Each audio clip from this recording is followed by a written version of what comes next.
It is Wednesday, September 17th. Welcome back to Damon Bruce Plus. As always, we're brought to you by Ike's Sandwiches. One of the single best things you're going to have to eat all week will be coming from Ike's. Trust me on that. Get yourself to Ike's Sandwiches. And if you're not in a delivery area, boy, I hope you are soon. I hope there's one opening up near you. Maybe it's time for you to move.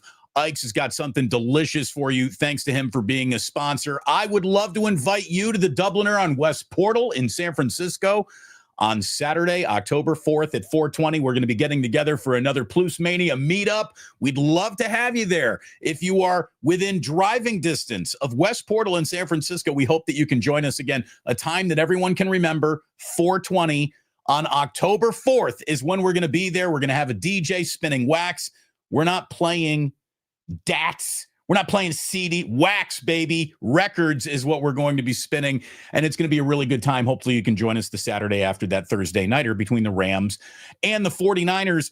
And when it comes to your Thursday nighters, your Monday nighters, and your Sundays, why not check out Sleeper, who we're very happy to have here as a sponsor of the Damon Bruce Show. And if you are going to be making some plays, you got to check out Sleeper. It's a great user interface, and I'm going to tell you right now, all you got to do is pick more or less touchdowns, passing yards, receiving yards, fantasy points. It's all there for you. You can 1,000x your cash on Sleeper. Make sure you use promo code Damon when you sign up. Click on the link in the description of this video, and that'll take you where you need to go. Sign up, Damon. Get your $100 first deposit bonus match, and it is great to have Sleeper aboard. Thanks very much. All right, now that we've got our business done, let me tell you, I was just telling today's guest, you see I'm wearing headphones, that means we have a guest. Today's guest is someone I've been trying to book on the show for like a month and a half now, but he's been busy and I've been busy and whatever we plan on, and he's away and I'm away, and we haven't been able to put it together till right now. And I was really happy because it sounds like he's really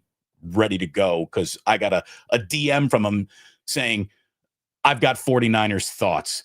I said, that's great, because we got a lot of 49ers thoughts over here too. He is one of the best media members out there, and it's because he's kind of not even really in the media anymore. He does his own thing. His independence is his power. And he is the living sole heir of the Levi Strauss fortune. Until then, he's just going to keep on doing Substack until that money comes in. Thank you, Ethan, for joining us before that payday comes from the heavens. I've lied to people about that before. I appreciate you helping me lie about it, that I'm a scion, that I'm an heir, that I'm playing polo on a yacht with my Levi's fortune while watching the 49ers game on that yacht and having my reactions where I go, just very high-class reactions. I want to see you. I want to see you on a yacht, on a treadmill, controlling a drone for a big pull-away shot like Magic Johnson did when he was waving to all the poors back in the United States, wherever he was. Either way, Ethan, I mean it. It is really good to have you here. Your Substack has just been incredible. Hold on, I got a little glitch. There we go. Plug it in, as always. Your Substack has been incredible, man. You've been really on some, great sports topics. Pablo Torre was an incredible interview that you just did. That guy is out there really representing journalism with a capital J in a world where that's becoming harder and harder to find. You dive into, other topics that people who originate from the world of sports would never even think of handling. And as always, man, I really respect your work. Thanks for coming on in today. It's great to have you. Well, thanks so much for having me on. Very gracious introduction. And it's funny because I can try to project this whole journalism and thinking and the big issues. But like so many of the people watching, I reserve about 40% of my brain space this time of year on the Niners. That is what I'm doing. That's what I'm hiding from a lot of my own customers. I can't stop thinking about it, Damon. This team, this damn team, it just grabs you and has for a few years at least. They're fascinating. I mean, if you're looking for why they're good, you can find a lot of things to point at. If you're looking for why things continue to go wrong, there's even more things to point at. They're, whether they're walking at you or walking away from you, there's something to look at for sure. Through 2 weeks, what do you think of the 2-0 start? What do you think of Robert Saleh's return? And are you enjoying the Mac Jones era? It's a great setup. Well, there's some bad news, good news, Damon. I think this has been an underplayed storyline right here. And it's that the NFC West might be too good. So the good news is, after all the injuries and everything that went wrong, you're 2-0 with the divisional win. The bad news is This is what the people who do the DVOA, Aaron Schatz, they've got the statistical soup on how teams are good that takes out a lot of the noise. Don't ask me how they do it, but it seems like they do it well. Right now, looking at the DVOA rankings, you've got the Rams second. You've got the Seahawks sixth. You've got the Cardinals seventh. The Niners, I think, with a good showing at 13, considering all that's happened, but that's an uphill road. So we feel happy right now, but with the Cardinals game looming, that's the big worry, is that, man, the Niners, I think, have exceeded expectations in some ways, considering the hardship, but so too has the competition, Damon. It's worrisome. Don't think of me as robbing you of your talking point as much as I want to alleviate your anxiety. Okay. Small sample size. Yeah. Small sample. I mean, that's like I think DVOA will really start mattering once we get to week 8, week 10, and we really know what's what. Early on here, I'm really not too concerned about, well, the yards per completion when he's throwing it is this, but when he's like, we've played 8 quarters of football. There's still an awful lot of season coming out there. And, the way I see it is it is just tread water through the beginning of the season. And for the first time, maybe ever, the 49ers are going to have a mechanism available to them that is normally not available to them. How about health actually working in the 49ers' favor?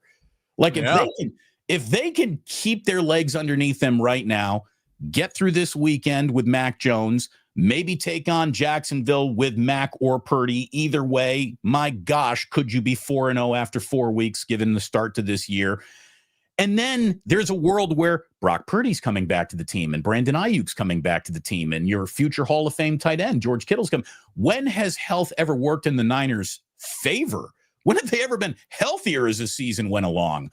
I can't find the example, so I'd like to see that actually happen for a change.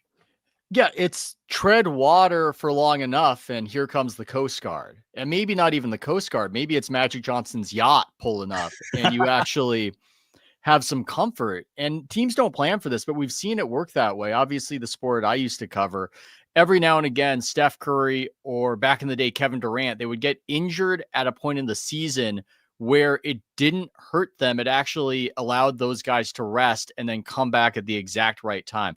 You don't plan on it. It's really hard. It's really hard to tread that water. But if they can do it and get to the other side, oh, here comes the cavalry. It's coming back. If they can get there, it's just all about getting there. I feel like when you were covering the NBA on a daily basis, the topic of load management and preventing injuries was coming into focus like never before. It certainly garnered attention like never before. When it comes to the Niners and all their injuries, Ethan, do you prescribe any blame to the Niners themselves for what seems to happen to them at a higher rate than it happens in other NFL markets? I mean, I am sure they're very aware how their seasons have been dashed by injury and have done all they can to prevent them. They're not stupid. They're not, I've seen stories like, well, the 49ers don't even stretch. Of course they do. Like, who are you reading? Of course they stretch. But do you prescribe any blame on the Niners for this injury situation that never really leaves them?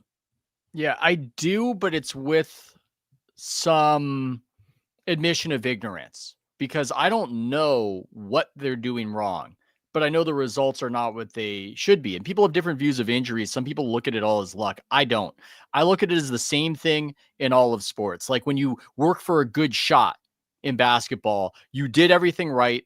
The shot should go in. You worked for a good shot. It didn't happen that time. It will happen over time.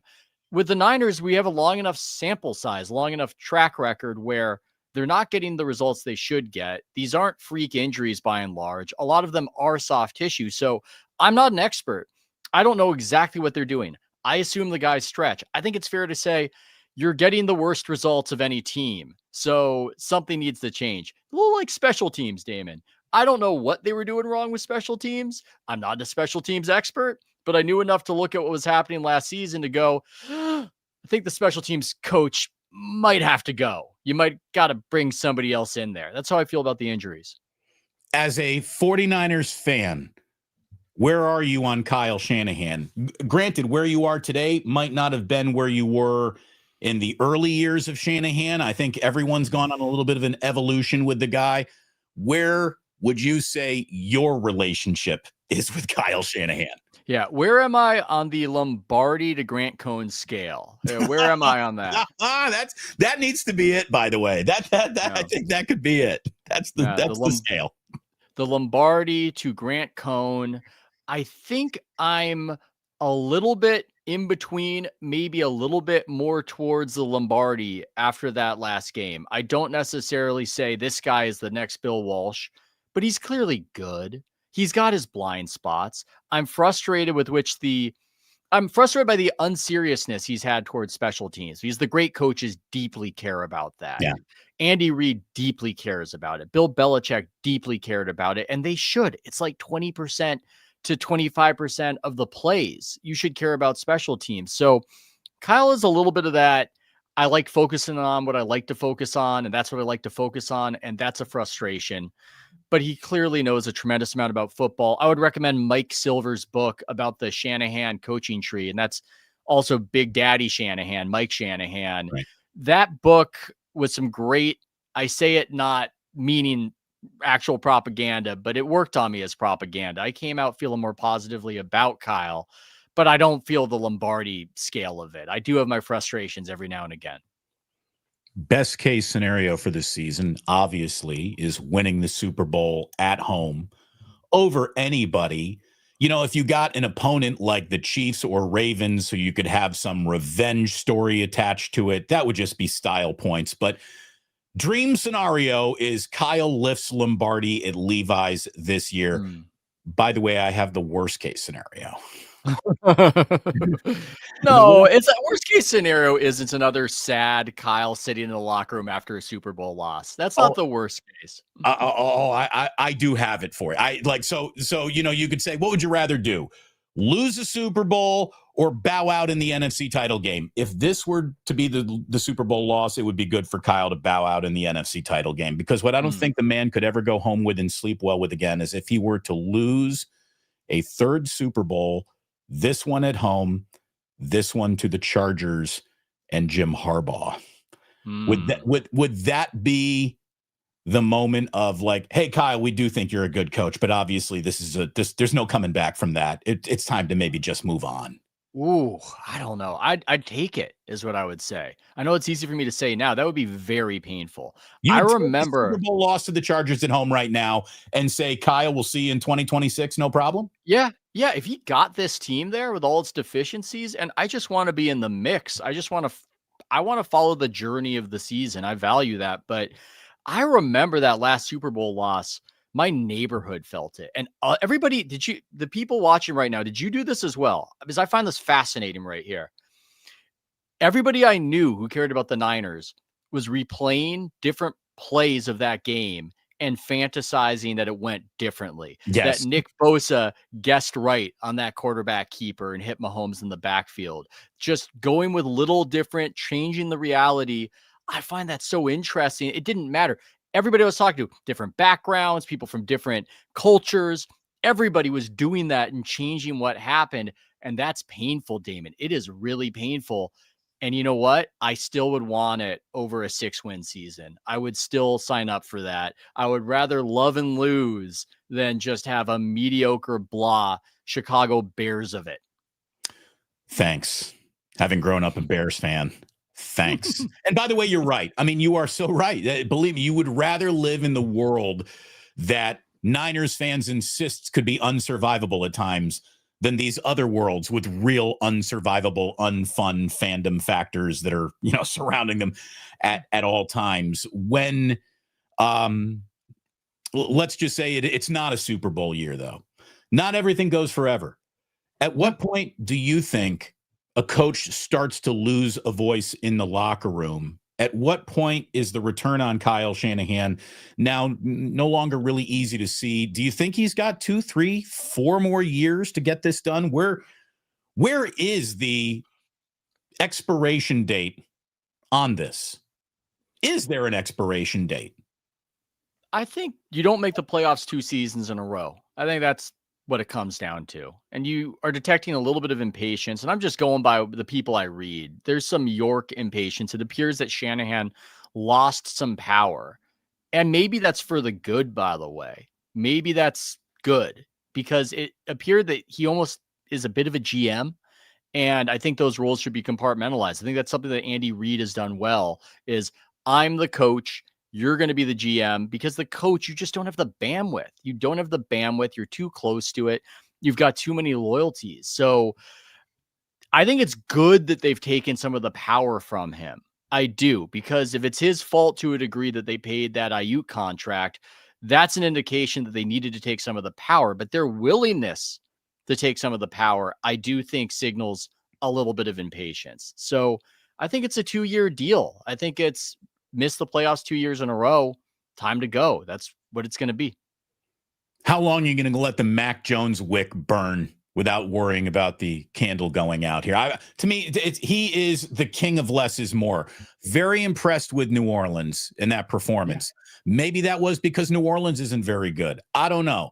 But that was nice. I'm going to tell you right now, I feel like that's the zenith. It can't really get better than that. The whole nonsense of like, is he going to displace Brock Purdy? I don't think there's a world where that exists, not based on the financial commitments they've made to Brock Purdy just 5 minutes ago. I think Mac Jones is good through the Jaguars game. After that, you are looking the gift horse directly in the mouth.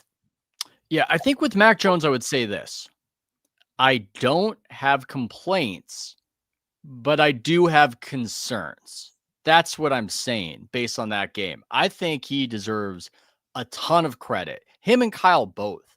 They really in an adverse scenario. I know the Saints stink, which is hard to say 3 times fast, but it was difficult. There are a lot of injured guys and their game plan worked, but it was a very conservative game plan. And I got to give credit to Dieter Kurtenbach because he said, look, based on the film I've seen of Mac Jones watching the Jaguars and all that, she's just going to spam tight end throws and these throws in the flats. And I'm watching the game and you got a lot of throws going into that short area, a lot of Tonjes, obviously a lot of McCaffrey. And I think his longest completion was 16 yards past the line of scrimmage. I know he threw another bomb that was way off. And it's a weird thing with Mac Jones because he does have an arm, but it just doesn't seem like that's what he does. He doesn't sling it. So I looked at that and I went, I think it was smart of them to go that conservative. I think he did what he needed to do. And when it was 3rd and 14, he really stepped up and he made some big throws. But you know what it was, Damon, when I was watching it? You know what I thought about?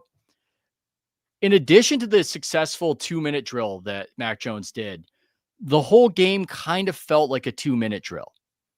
And here's what I mean by that. A 2-minute drill where you have to score, where you can't give the ball up. So you've got 4 downs. What do? You get these little chunk plays. You see that great, that Super Bowl drive of Montana against the Bengals. There's no huge play. It's just doing your job, little chunk, little chunk, little chunk. And you can do that when you've got 4 downs, actually. You don't need to really sling it the same way. You just need to be consistent and limit mistakes. I think that can work against the Saints. If that's his approach, and there's not going to be really, I'm not going to go for any completions of over 20 yards, I don't think you can do that against the big boys. I don't think it's sustainable, is what I'm saying. I think they did a great job getting a game. They needed to get a game. He maybe could do better. But if this is the strategy, if this is the sort of Jimmy G-esque strategy, I don't think they have the defense to support that kind of approach long-term. I think that so much of the NFL's offense operates in what I call like a 16-yard box. You got 12 yards beyond the line of scrimmage. You got 4 yards behind the line of scrimmage. And just about all the offense you see everywhere comes from somewhere in there. The downfield strikes, the shotgun, I'm throwing the big Dan Marino to Mark Duper, John Clay. Like it doesn't really happen around football that much anymore. It doesn't even happen in a scenario like Cincinnati where you think, oh man, this is just going to be Joe Burrow flipping it to Jamar Chase 50 yards down the field over and over and over again. I don't think that football exists like that anymore. I just think defensive ends are crashing so hard. If you don't have that ball out in under 3 seconds, your play is probably going to be toast. So I hear you. There's an awful lot of can't go broke taking a profit going on there. But I think that that's almost like mandatory requirement. Like, you must be this tall to ride this ride in the NFL right now. And I just think that football means fast more than ever before. It's fast. You know, if a play used to be 4 seconds, now it's 2.8 seconds. Yeah. And getting it out lightning quick is going to really prevent that. My man made it 30 yards downfield before I even let go of the ball. It's going to be harder to find. I see that. And I think in a way, Brock could maybe take a page out of Mac's book and do a little bit more of can't go broke, making a profit, and a little bit more of the check down. I think that, but I also think that's the difference between Brock and Mac Jones. He gets the ball out, Brock, that is quick, but it's an anticipatory throw, and it's going to go for 20 to 25 yards. I think in that Seahawks game, he might have had 3 or 4 of them, whereas Mac Jones has none.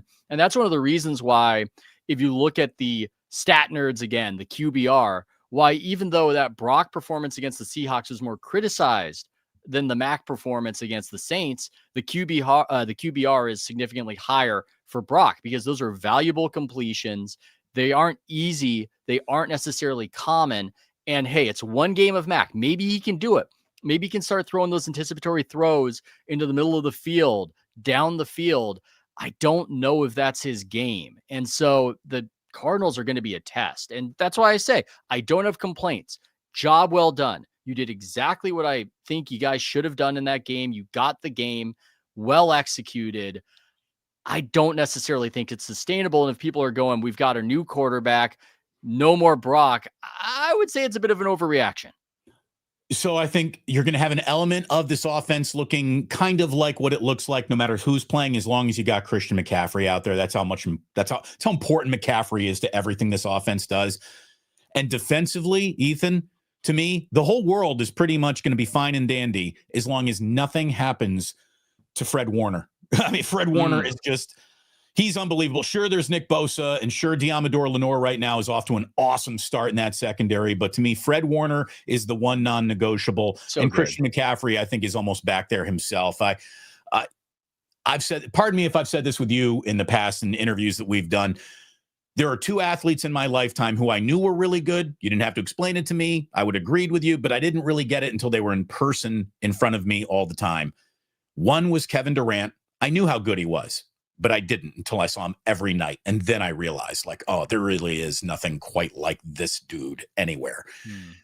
Christian McCaffrey is the same guy to me. I knew he was really good. I had no idea he was this good. I think he's one of the greatest football players that has ever lived. And right now, in just a small handful of games, is already like one of the greatest 49ers of all time.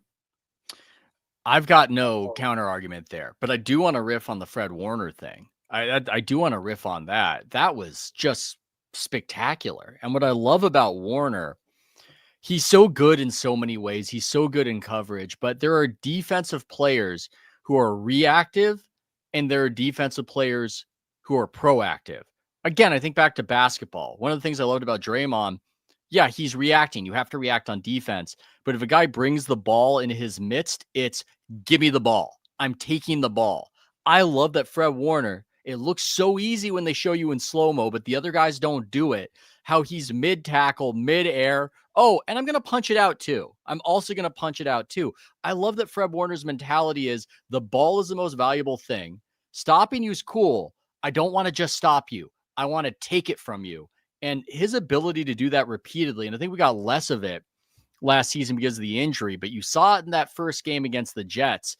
His ability to just get the ball with his hands, it's beautiful. It's just, he's an excellent player. I'm not breaking any news here, but man, was it cool to watch again with him actually healthy. I think your Niners are about to have a good season.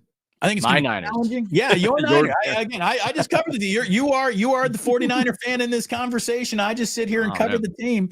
But I tell you, I do like what I see out of them for 2 weeks. And I think that there's a scenario where they get better as the year goes along. They get healthier as the year goes along. This schedule says, please kiss me on both cheeks and win 12 games. It's going to be pretty easy as far as NFL schedules go. So nice start all the way around. I want to ask you about the other bit of a cause celeb topic around the NFL this week, and that's Tom Brady. His role as a broadcaster, his access to other teams and broadcast meetings, and then we just see him on Monday Night Football sitting in the Raiders coaching box wearing a headset, clearly involved. Doesn't work. So look at it this way. It was an interesting 48 hours for Tom Brady. Yeah. He signs up to play flag football. He gets himself captured in the Raiders coaching box.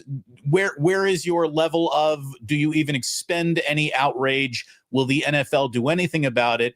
Or does Brady get to operate in a world of I'm Tom Brady, rules don't apply to me? I have a take still on the Niners that I will get to later about Purdy. We're going to tease that for later. No, we don't do it now. I love this topic. I just want to table that. Put it on the mental PTI scroll. 49ers. I wrote it down. I don't have outrage is what I would say about it, but I'm living the result of it not working. And what I mean by that is this. When you hear Tom Brady on broadcast, he's not very good. He's not very good. He should be great. In interviews, he's often great. In this kind of old man, angry at this new generation, I think there's authenticity to it. I like it. But he's in this position where he's a part owner and he's calling the games and he's compromised and he feels like he can't really say certain things. And you feel it when you listen. When I'm listening to Greg Olsen, I'm just listening to a guy broadcast. When I'm listening to the lead broadcaster of Fox, Tom Brady, I'm listening to a guy who's almost afraid that he's going to alert the feds to his scam, that he's a member of the Raiders and part of their ownership and has access to intel because of it. And yet he's supposed to announce the games. It just doesn't work. It doesn't work. So look, I'm not calling for any sort of significant punishment. I'm just saying that as a viewer, as somebody who loves Fox NFL, loves the theme song. I'd say that's the best of the theme songs. I don't really love Tom Brady on broadcast, and I suspect that I would if he wasn't trying to have his cake and eat it too and own a team while being the objective, impartial announcer on these games we're watching. Speaking of cake, how much cake does it take to get Tom Brady to come play flag football in Saudi Arabia? Is that a 9-figure check that they've written to him? Do you think he's making $100 million off of his flag football dalliance, the era of flag football? I mean, he lost a lot in that FTX scam. It might take a little less money than you might think. You might be able to get Tom Brady on Cameo saying happy birthday. That guy, a divorce, getting scammed by SBF. I don't know. He might be open for anything. There's a reason the man is trying to be an owner while collecting these $20+ million checks to announce the games. I think he needs it wherever he can get it. Honey, Tom Brady's working bar mitzvahs. Give him a call. He'd be open. Okay, so I did not mean to rob you of your 49ers platform and take. Ethan, the floor is yours. Yeah, I just want to speak counter to something I'm hearing out there because I think that we've been misled by a lot of the sports media on a topic. And I understand why. I don't think it's nefarious. I just think it's a little complicated. And what I'm seeing a little bit in the 49ers content creator community, a little bit in the national NFL media, some people I like, but I disagree with. You've had Nick Wright on. You argued Purdy with him. It's this idea that the Niners are spending all this money on Purdy and that you got a good performance from Mac Jones means that you screwed up. You know, I'm seeing Grant Cohn, God love him, saying that I'm saying they shouldn't be spending $53 million on Brock Purdy. That's a bad decision. They should be spending that money elsewhere. I think what's been underplayed and underrated is that the 49ers actually aren't spending that much money in terms of the cap on Brock Purdy. And I think it's been underrated because so much of the narrative was you're going to go from paying this guy nothing to cashing him out. The salad days are over. Your flexibility is gone. You've been living high on the hog. And what's been underplayed is that the cheapness of his contract, again, this is complicated just a little bit. Stay with me, people. Stay with me. The cheapness of his old contract is the gift that keeps on giving. Because he's getting paid nothing this season, they were able to front load the deal and put the massive signing bonus and stash it there. And he's going to account for less than 10% of the salary cap. So this idea that this was some terrible decision, you've got over 90% of your salary cap for a few years. If you can't build a good team around that, that's a John Lynch problem. That's not a scenario. I mean, you look at, I'm just looking this up. Obviously, Dak Prescott is the example of paying way too much, but you're looking at, here are the cap hits, not how much cash you're paying him, but this is how much of the cap is getting absorbed. With Purdy this year, 9.1 million, 24.8, 30.8, when the salary cap is going to be a lot more. Dak, 53 million, projected 76.5 million, and then 68 million. I know Dak is the highest paid, but I'm just giving you an example. This is still a cheap deal. This is still highly affordable. And I think a lot of the narrative on it is wrong. And instead of going, oh my God, they really have figured out how to finagle this in a way where they've got a lot of flexibility, the narrative is totally backwards. And it's, oh my God, they're so hamstrung.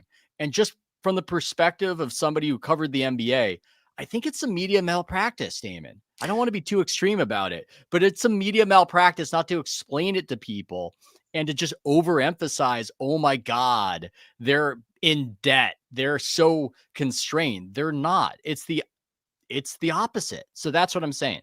For the NFL to be widely, no second place, most consumed, most passionately followed sports entity in the world, the understanding of it is still hard to find in an awful lot of the fans who claim to love it so much. And that's just in terms of what we're looking at on a football field. When you get into the financials, now the misunderstanding is prolific. And the way that fans attach their fan emotions to team spreadsheets as much as on-field results is something I've never understood about. If I can put something on the table to you that drives me nuts, is the anger over dead cap space. If these teams don't care about it, why should I? This is just, I mean, it's literally rollover accounting is what you're getting upset about. Dead cap space is a reality that these teams have decided to live comfortably in order to continue doing brisk business in the future. It's not preventing anything from happening. As you just said, Brock's dollar amount is not preventing a good team from being built around him in any way, shape, or form. And there is a misunderstanding. I think it's because we finally found the thing, Ethan. And by the way, I told Ethan before our show started today that our discussion was broken up into 4 topics, basically. Football, basketball, and then 3 topics, and then discourse, basically. Maybe this goes more towards discourse, but we finally found the thing that sells more than sex. Sex sells. Outrage. I thought you were going to say jealousy, but yeah, that too. But outrage sells more than sex. So I think anytime people looking to garner attention can attach outrage to the point they're making, whether it should come with a serving of outrage or not, it's put there because people respond to it and then they carry it and they go with it. There is nothing outrageous about Brock's contract as it exists right now. It is completely devoid of sticker shock when you look at who he is, what he's done, and where he's being paid in the hierarchy of quarterbacks right now. There should be no shock or anger attached to his salary at all. That's where I'm at with it. And look, if you say it's disappointing he's hurt right now, I would say, yeah, but I would say that they've mitigated a lot of it by how they've structured it. And again, it's a little bit complicated. The reason is because they're basically paying him nothing this season and they signed the new deal. They were able to sock away the money and slide it onto a season in which he's making no money. You can't do that in the NBA. When Jokic went from making 1.5 million as a second rounder to getting this big rookie extension, you couldn't take the first year of that lavish rookie extension and slide it into the year when you were paying him nothing. But you can do that in the NFL and that smooths it. And so it's this interesting story of his historically great deal. His historically cheap deal is the gift that keeps on giving. Because he was paid cheaply, it's still almost like he's going to be paid cheaply. And that's weird. It's totally the opposite of the outrage narrative that you're talking about, which is this guy's going to get paid so much money. You're going to be so mad when he's underperforming. Get ready to be mad. That's not the reality. The reality is you might not like him. The reality is you might say that he's injury prone, and that's a problem. The salary, you're not going to do better than the salary. You're just not for a starting quarterback. Geno Smith makes less money than Brock and accounts for more of the Raiders salary cap. if you replace Brock Purdy for anybody long-term you'd be comfortable with, you will be more constrained with the salary cap than you are now. That's the reality right now. That's not what's told to fans. What's told to fans is the opposite. It's that the Niners are almost, I don't know, paying their quarterback more than anybody else is what it feels like. Again, two thumbnails. One says 49ers reality. The other says 49ers outrage. I know what's going to get clicked on faster, and I think you do too. Our man Ethan Sherwood Strauss, he's dropped the Sherwood. When was the Sherwood officially eliminated, by the way? It was too much. It was like in Social Network where Justin Timberlake says, drop the. It's cleaner on Facebook. There you go. It is cleaner. Okay. I'm going to tell you right now, Ethan used to cover the NBA. He no longer covers the NBA. Do not aggregate him based on the answers he's about to give. But I got to ask you about what's going on with the Warriors here, Ethan. We're getting so close to basketball season, and the Warriors only have 9 guys, I believe, on their roster right now, and they have allowed a Jonathan Kuminga situation to so gum up the works that they can't do business with other NBA players to round out their roster. It really is kind of unique in modern NBA negotiations, and the staggering stagnation on the Kuminga situation, it's something else. I mean, not knowing what to do with him has been the central defining feature of his relationship with the Warriors, and it remains. How does this come to an end?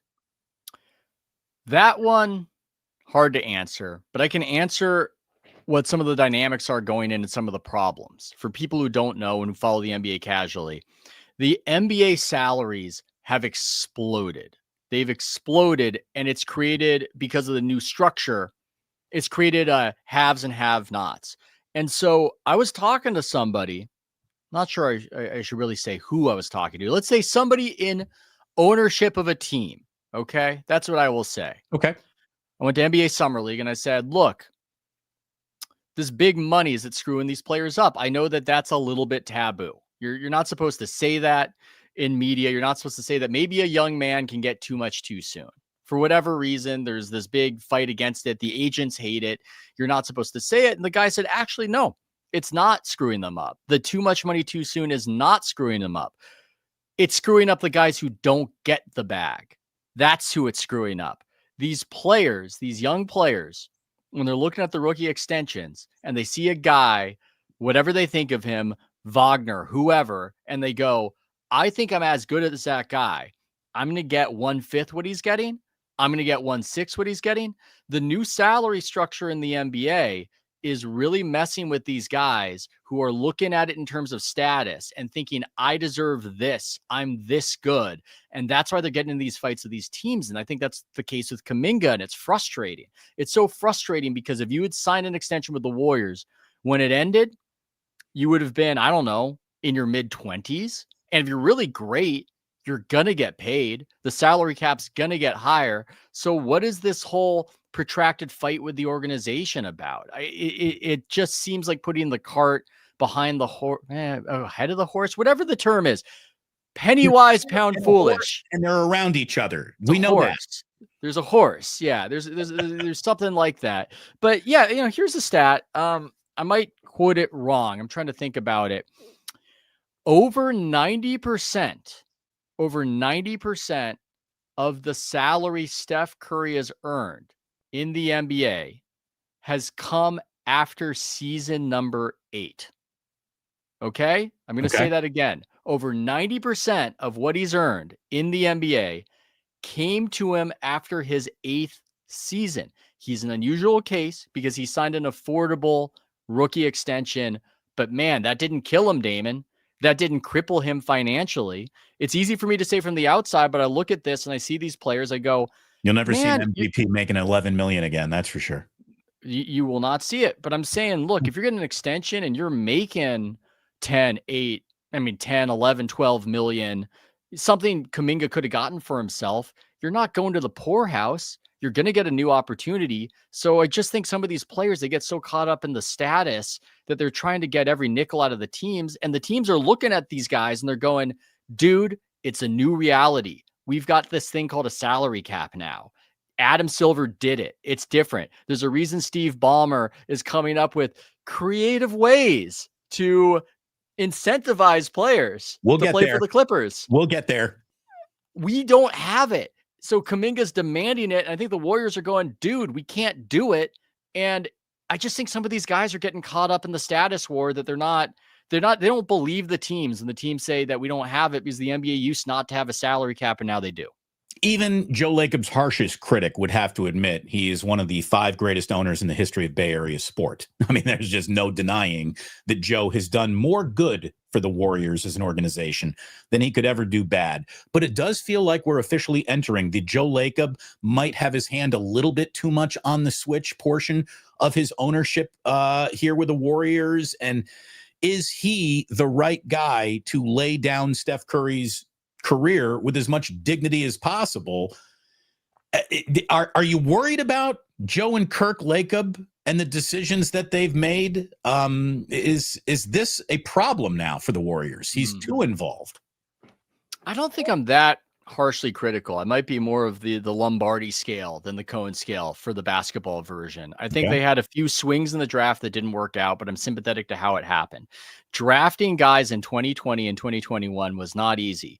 You look at Trey Lance in football.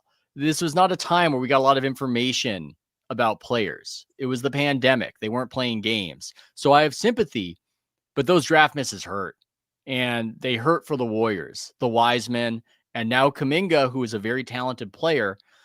But if I have to look at his career, I'm more of a seller than a buyer. And I say I'm more of a seller with the admission that there's a 20% chance he could pop and become an all-star and make me regret everything. But he doesn't play with the team. He doesn't expend nearly enough effort on defense, considering his talents on that end. He doesn't like to pass. And I know for a fact that a lot of the coaches I've talked to who are with the Warriors, who went on, who I see at Summer League, starting to sound like I cover the NBA, Damon. I got to be careful. I mean, I'm just a guy watching TV. You're going to get aggregated, Ethan. You're just asking for it. Oh, yeah. Let's say not the easiest guy to work with. Not the easiest guy to work with. And if I am going to have a criticism. One of the things, it's funny. I can tell when something is intended to get to me with a piece of information that they want me to then deliver on my show. It's funny. Even though I don't have the platform that I used to have, I feel the flow of information still coming to me, and it makes me go, I guess I still do matter in this market, I guess.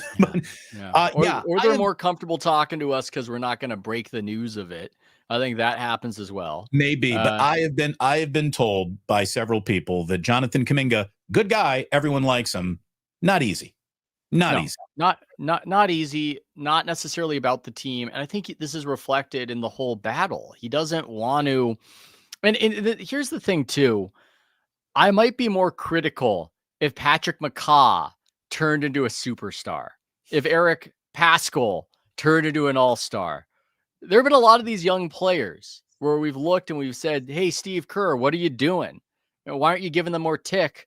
And if any of these guys went somewhere else and truly flourished, I might be more open to questioning Steve. But I think at this point, if you're gambling, you should think what you see is what you get. And if you are criticizing the Lacob side of this, maybe there's a little bit, maybe ownership's a little too enamored in the physicality and the talent of a Kuminga. And it's almost the flip side of the Shanahan thing. Maybe the ops side should listen a little bit more to the coaching side to get a more accurate read on the situation. And I would favor cutting bait. I would favor divorce. And I say that knowing full well I could be wrong. He could be great. And if I'm wrong, ladies and gentlemen, I'll make an excuse and chalk it up to how I'm not covering the team anymore. I'm just a guy on the couch. Does this situation stain Steve Kerr's position with this team?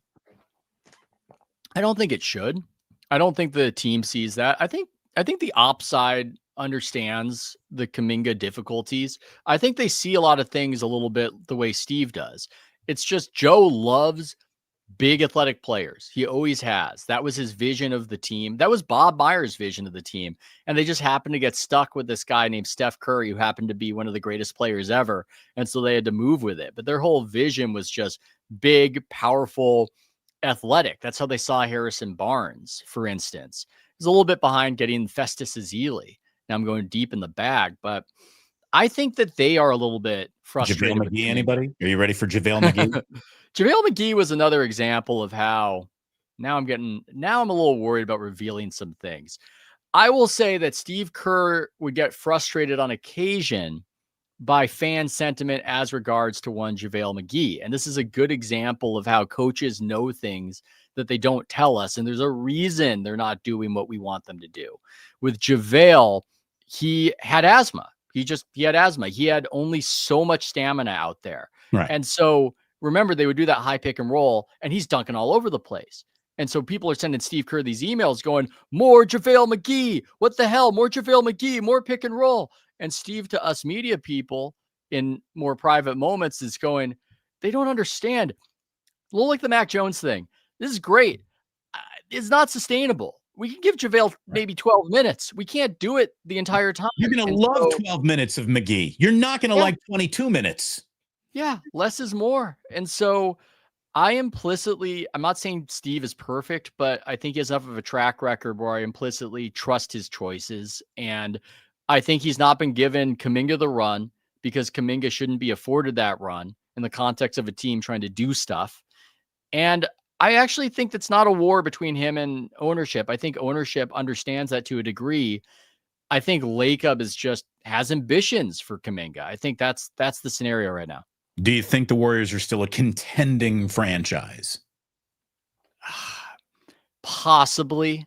I think if a bunch of things went right last playoffs, if Jimmy Butler doesn't get hurt, if Steph Curry doesn't get hurt, it's possible. But it's possible in the way that recovering an onside kick is possible in the NFL. If you have an onside kick, it's not the expected outcome. I appreciate what we still have left.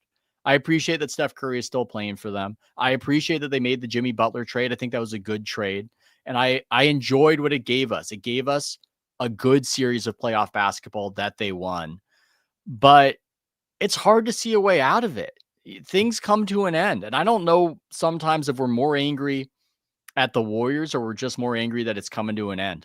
I think, that's a very good point, by the way. No one wants the best show that they've ever seen to come to a close. And that's kind of what we're looking at here. Would you prescribe any, that's a good idea, to kicking the can of competition down the road this season for the maybe that could be Giannis in the offseason? I just don't know how possible that is. I mean, yeah, sure. I mean, but here's the thing. Giannis is not Luka. Giannis is not some young man who's got like 14 years of really good basketball still in front of him. He is on the Steph Curry timeline more than he's on that Luka timeline. So this whole we're going to get our star to, thrive with in the post-Steph era. I don't know if that's the guy. Giannis is the present, not the future. Yeah, I mean, look, if there's any shot at it, he's still so great and would fit so well that I'd be open to it. But they have to know, based on the back channel conversations, relationships, they have to know what their actual odds are. They knew Durant was coming long before Durant arrived, for instance. If you know, then sure. I just don't know if Giannis is ever going to pull the trigger like that. I think Giannis likes to flirt with leaving Milwaukee, and there's just been so much reporting out of that over so many years. But ultimately, it just hasn't happened, so I wouldn't hold my breath. But hell, if there's a chance of that, sure, do anything. Do anything for that chance. Have the Valkyries captured your imagination in any way? They haven't captured my imagination, but I'm intrigued by how much success the Warriors have had with them. And talking to people with the Warriors, their perspective on it is, hey, we're making money off this because nobody else has even tried. So that's why the Valkyries have been profitable. There are other reasons, but it's that the WNBA is a very weird business. It's this business that exists under the umbrella of the NBA as a subsidiary. And a lot of the people running these teams, they've got their NBA team, and this is almost like a nonprofit they donate to. So it kind of runs on autopilot. They don't actually do anything with it. And so the Valkyries are an interesting business story to me. I would be lying if I said I'm watching the Valkyries every night. I'm not. I just find it interesting that the Warriors are making bank off of them. Yeah. And maybe we can worry in the way we worry about the Niners getting distracted by their soccer team out there. Is there a little too much Valks absorbing the attention and bandwidth and not enough of a look at Steph Curry's closing career? I don't know. Yeah, look, I mean, women's basketball is just not for me. And in the Bay Area, you're allowed to be and believe whatever you like or do whatever you want. The vibe shift has happened. You're allowed to admit that, David. You wouldn't be allowed to a few years ago. Now you can say it without judgment. Here's the thing. I did, and they didn't like that. But now I can say it maybe with less judgment. All I can tell you is that it's really not for me. But I will say this right now. Congratulations to the Valkyries. They're fans. My wife went to a game. She said it was an awful lot of fun. I asked her, what'd you see on the court? She's like, oh, well, we hardly paid attention. I'm like, well, that's part of it. But there's brisk business being done around them. Their $500 million valuation is the biggest funny money pile of nonsense you'll ever see. The Valkyries on their own are not worth $500 million. Without Chase Center being a part of them, they're not worth $500 million. And I would also suggest that if they were truly worth $500 million, it would be the Laver Cup moving to San Jose, not them for the playoffs. But congratulations. I mean, outside of the Golden Knights, I don't think I've seen a better debut. Hey, we're a playoff entity in our first year of existence than they. I mean, it is impressive. Even though I'm not watching, I'm impressed by their success in business, and they must have had some, defense first coaching in order to do this out of the town. I really don't know. The Warriors' perspective is low-hanging fruit. Like, nobody's really tried to moneyball the WNBA. They just have sort of let the WNBA trundle along. So the Warriors looked at it, wait, we're taking this seriously. We're running this team. We're putting resources behind it. We care. And that is an interesting story. People don't want to admit that it hasn't happened elsewhere. I think there's a weird kind of double think with a lot of the media narrative, a lot of the sports media narrative on the WNBA, which is that it's doing great. It's doing gangbusters, and it's always been doing great. It's like, wait, that's not, come on. If you have the rise, you have to have where it was. And there's a lack of honesty about this league was just basically a tax write-off for a quarter century that almost nobody paid attention to. And now we can tell the story and have these debates about whether it can withstand Caitlin Clark being injured. We're about to really get some Clarkless data back from this postseason compared to what we saw last year, and it will be interesting. By the way, a couple supers coming in here from Fuji Simeon. He's saying, I'm catching up on Molly leaving ESPN's First Take. Well, I will get there with Ethan, so stay with us here. He's also, Fuji, saying Valkyrie valuation $500 million makes Joe very happy. Oh, there's no doubt. It's been a nice investment, but no team is worth anything unless you're selling it for that. And I don't know anyone who's coming in and buying the Valkyries for $500 million, but congrats. To me, though, it is a little. Kawhi Leonard's going to buy the Valkyries with all this money we didn't know he had. The nonsense plant service is going to buy the Valkyries. Getting tossed out of their own building, though, for the playoffs. Now, apparently, the Laver Cup booked out Chase Center when Caitlin Clark was still at Iowa. Like they have booked this date, and they did it like 4 years ago. But at the same time, no matter what the money, if they were really worth $500 million, I think Joe Lacob would have told the Laver Cup, sorry, we're getting out of this contract. We just have because they're only dating tennis. They're married to the Valkyries. You treat your wife better than this. You don't send her out of the home for the night. Do you know, by the way, why the Chase Center exists? I've told this story before. I just find it so funny. Because Kevin Durant said, build me a building that I'll never play in as a home. No, why? Why does it exist?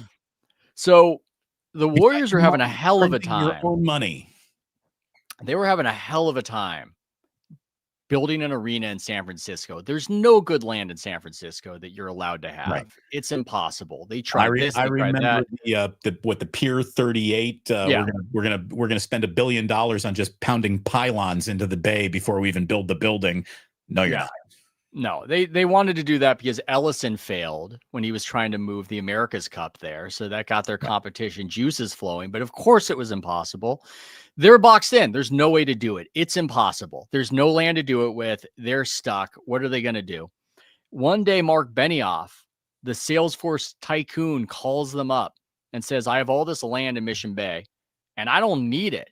The Salesforce stuff has exploded so much in downtown San Francisco that I'll sell it to you at a good rate. Right. I'm building a skyscraper.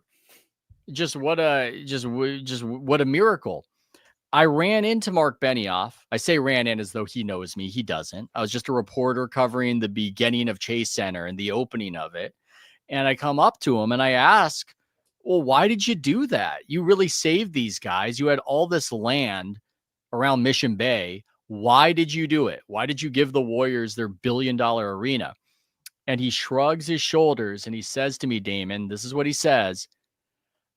I got tired of schlepping down to San Jose to see Elton John.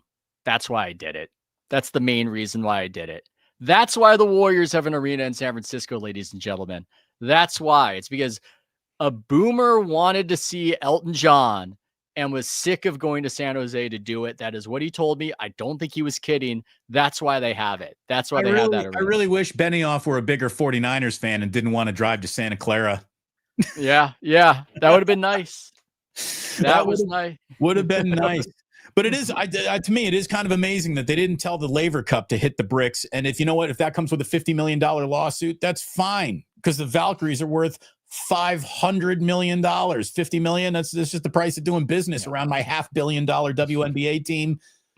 Interesting, to say the least. I'm not trying to pull a fire alarm when they're saying there really isn't one. Everyone seems to be happy. We'll see if Valhalla, which, by the way, I do appreciate. That is a great nickname. That's a great nickname. Let's see if it can go on the road and get the ladies a win. We've officially reached the discourse portion of the show, Ethan. And okay. I got to tell you, this is, I think, maybe one of the topics you are best at tackling, because you ask for no quarter, nor do you give no quarter to your former employer, ESPN. You've been hypercritical of your exit, how they go about their business, how they go about ruining successful businesses with their business at times as well. You've been a vocal critic of modern sports media, of groupthink, of herd mentality, and all that stuff.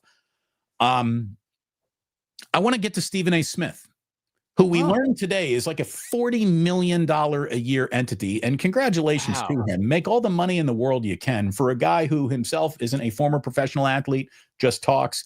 Amazing what he's built. What I don't understand is why ESPN sees the value in him. Isn't the real value of Stephen A. Smith not what he does and what he says, but the platform that they have to project him from? Isn't the value the platform more than the guy? In which case, why not, instead of paying Stephen A. Smith $40 million, why not have 4 $10 million talents that you are offering up for different points of view? It's amazing how he has cornered their entire market. This might be unfair because I don't know everything that goes into their strategy, but ESPN in the modern media ecosystem often strikes me as a guy who's swinging at a pitch that's already in the glove. It's too late. It's too late. They want to get in on a trend. They want to get all in on gambling after the gambling gold rush. It's too late. It's too late. You got to it late. They want to get in on these multimedia personalities. The idea, I think, isn't just that Stephen A. Smith is the host of First Take, but he's also somebody who's on YouTube and who's got a podcast and this and that. And that already happened. I think Shannon Sharp capitalized on that, and they brought in Shannon Sharp, not building with him as he did it, which Fox did, but afterwards. And then some other things happened with Shannon Sharp that, let's just say, complicated things. It just seems like it's too late. She'd be thicker. I got to be honest. Just go ahead. I mean, boy. So yeah, it just seems like it's too late. I can't really give you a good explanation of the idea of it, other than it's just and you see this in other ways where they're paying an influencer all this money to just go to games and post on Instagram because that seems like the next wave. I don't know what they're doing. It's hard, Damon, because I don't want to be judgmental, but I also just don't see much sense in it beyond that Stephen A. Smith is one of the rare famous people who talk about sports, right? And it's a signal perhaps that cuts against the noise. He's one of the hardest working men in entertainment. That's true. He clocks hours. There's no doubt. He puts in man hours. Yeah, it's true. But just for a long time, it just feels like he's been their spackle, where whenever they have a hole or a problem, just rub some Stephen A. Smith on it. And it doesn't make sense in a lot of contexts. And this seems to be maybe an overextension of SAS. No offense to him. No disrespect, as he says. Yeah. In a conversation about modern messaging in any way, whether it be journalism or just freaking birthday invitations. Substance, noise. Yeah. I would say that your Substack, you represent the concept of substance. So let me ask you, how is substance doing in its battle against noise these days? Oh, I hadn't really thought about that. I don't even know if I'm substance. I just You like to are talk. substance. How about this? I consume a lot of bullshit. You ain't bullshit, Ethan. I'm honest. I would say I'm honest. Yeah. Now, is that substantive? I don't know. I don't know if it's as substantive as, say, what Pablo Torre has done recently. When you find real information, damning information, I mean, that's the greatest thing that there is. I think something that Pablo has revealed is that substance matters. It's just nobody believes in it. That's what I would say about it. I would say that Pablo's demonstrating that if you can do original reporting and fold that into an entertaining story, because we all love stories. It wouldn't be good enough, frankly, if Pablo just said, here's the documents, and he tweeted out the aspiration documents. No, what makes it pop is that he did these great episodes with my friend Amin El Hassan, with David Sampson, who I don't know, but is almost unintentionally hilarious and financially minded. And it hits. It hits. And so I think that's inspiring. Unfortunately, to really raise above the fray, you've got to do something incredible. That's the sad part. It's like being told that you can be healthy, but you've got to actually exercise and eat right. But I think that's a demonstration that we don't have to just assume everybody's an idiot. We know outrage sells. You said it before, but we don't have to assume that's the only way to get an audience. There are other ways to get an audience. I think the main problem is that a lot of the major media companies that still exist, like ESPN, just think we're total idiots, just think all we want is noise, and are doing almost a informational version of get rich quick, of just trying to grab us without giving us any reason to stick around. I think that's the problem.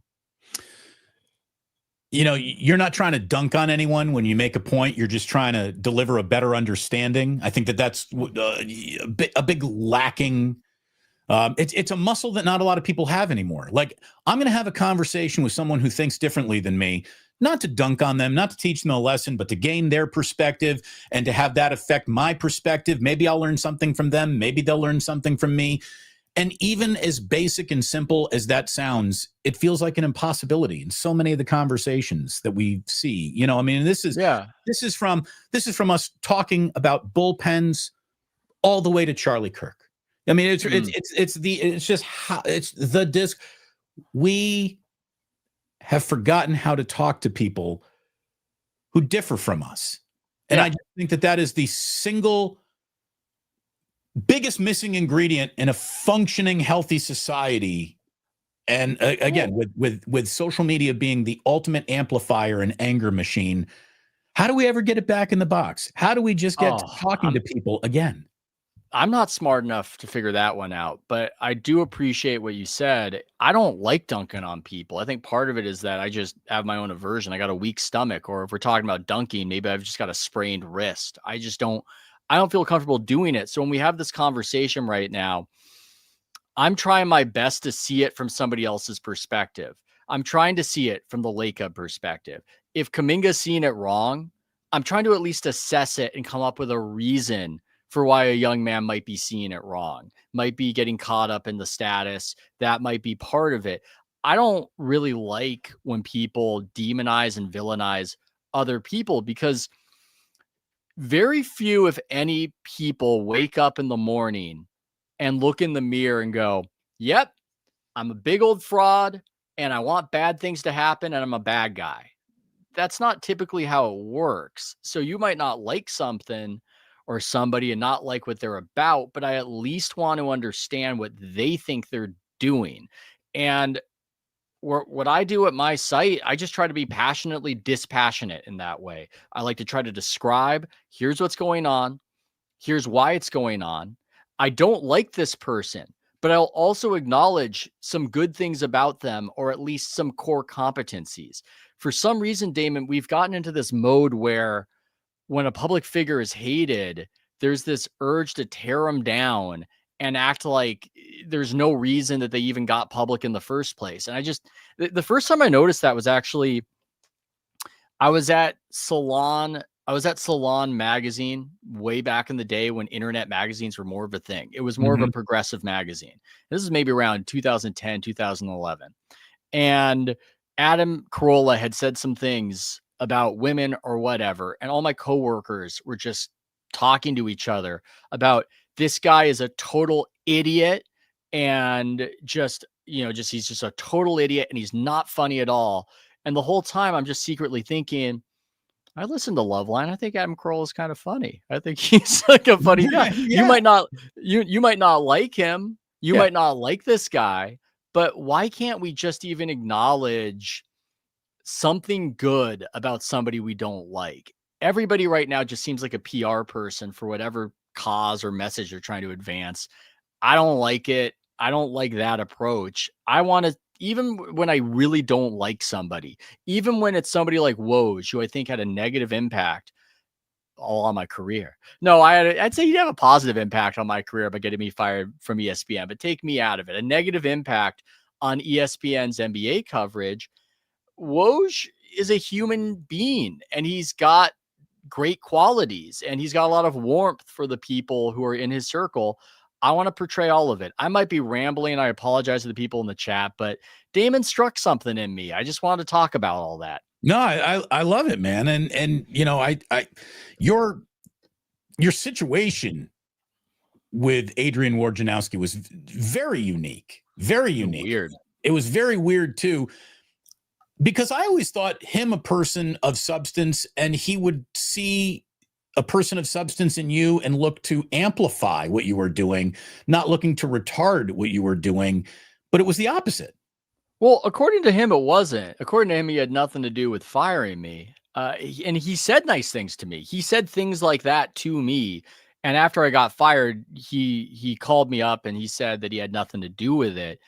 But if I'm totally honest, I didn't really believe that. But I don't know. It's a strange thing. I didn't know we were going to go down that whole road of it. I wasn't even thinking about it. I've got no. I know I opened the door. I've got no resentments about it. I think that even if somebody did you wrong in the past, if you are mad at them, it's almost like admitting that you don't like where you're at, and you should like where you're at. You're lucky to be alive. I'm lucky to be in media. I'm lucky to be making a decent living, just being a forever teenager, talking about Mac Jones and whatever else. So I've got no real resentments, but I'm in the role, Damon, with what I do, where I'm just going to describe it honestly. And if I think honestly, this is the issue with ESPN, or this former colleague of mine is doing something I don't like, I'll try to gently point it out in an honest way without dunking. Let's wrap up with this. Where does true power come from? A network's ability to amplify a message to go further than it would without that company doing it, or having the independence that you now have, since you are your own boss and you serve no masters as you do your podcast and your Substack. Where does the true power lie? In the independent, thoughtful message, or in the amplification of bullshit? I think you're leading the witness a little bit right there. I think there's a lot of power in being independent, and there's just a lot of power in people who are even with these big institutions who are independent. I don't look at Pat McAfee as any sort of, I don't know, thinker or philosopher, no offense to him, but every now and again, pardon my language right here, he'll say fuck you to his bosses, and that gives him a tremendous amount of power, that he has both, that he's amplified by them, and he's on game day, and he's got his own thing, and he shows a willingness to leave. That's some serious power. But I think what's happened in sports talk, if we're just bringing it back to sports, is that there were corrupting conflicts of interest that weren't acknowledged, that seeped into the analysis. I think one of the reasons why 49ers YouTube, to take it to a weird place, has been so successful is you guys will be honest about players. You'll be negative. What happened in media, especially with the NBA, is that the major entities like ESPN got obsessed with breaking news. How do you break news? You break news through agents feeding you the new trade, the new contract. So everybody just got really hearing footsteps, not being honest, not talking about the game itself. And I think that's one of the reasons why independence has won the day. I think it's because the people in power, the people with big companies had these conflicts of interest and were bullshitting people. And that's why you find more honesty on YouTube about sports. And that's why a lot of the audience has shifted to sports YouTube. And that's where they get their commentary on the games instead of getting it from Stephen A. Smith or whoever else. Again, so why give a guy like Stephen A. Smith $40 million when he sees the value in YouTube to the point where even though he's making all that money, he's like, I got to start my own YouTube channel as well. Like it's what are you doing there, ESPN? What are you doing? Anyway, I always wrap up the show with Today in History. Would you like to join me through Today in History, or has this been enough for you? No. I want to know. Right. I'm a history nut. Let's hear it. Beautiful. We're going to get there real quick, though. Fuji Simeon saying, hey, now the SF unicorns need to take off.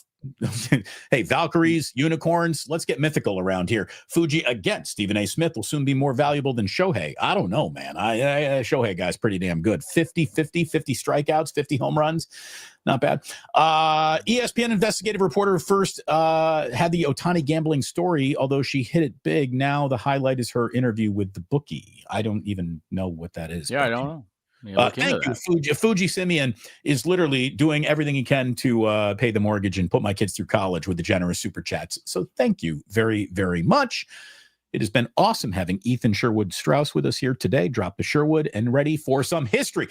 We always start history with today's birthdays. 3 significant sporting entities and podcaster comedian Bobby Lee born today. Bobby Lee's 54 years old. So funny. He's a funny guy. Phil Jackson, 80 years old. Take all the peyote you can put in an 80-year-old man today, Phil. Congratulations. You've made it. Alex Ovechkin is 40 and Patrick Mahomes is 30 today. That's a lot of sports star power right there.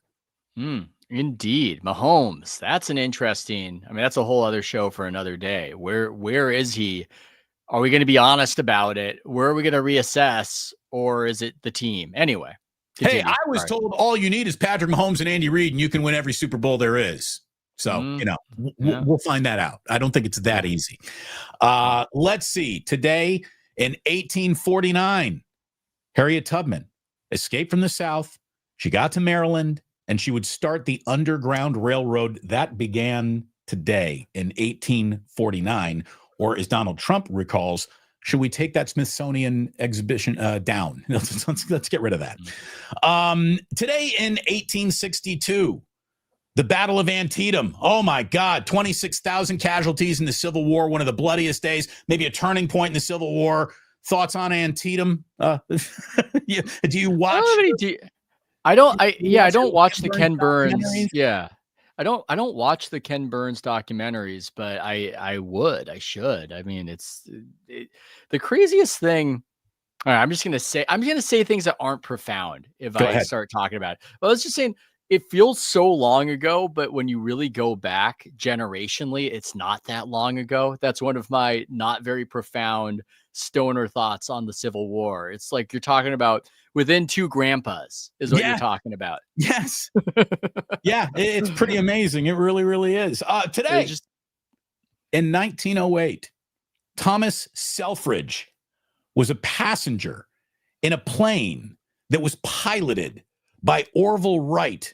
That plane that day crashed, killing Thomas Selfridge, becoming the first airplane fatality in human existence. There's always a first, and we know who the first airplane fatality was. Thomas Selfridge, 1908 today. Yeah, no black box on that one. But No.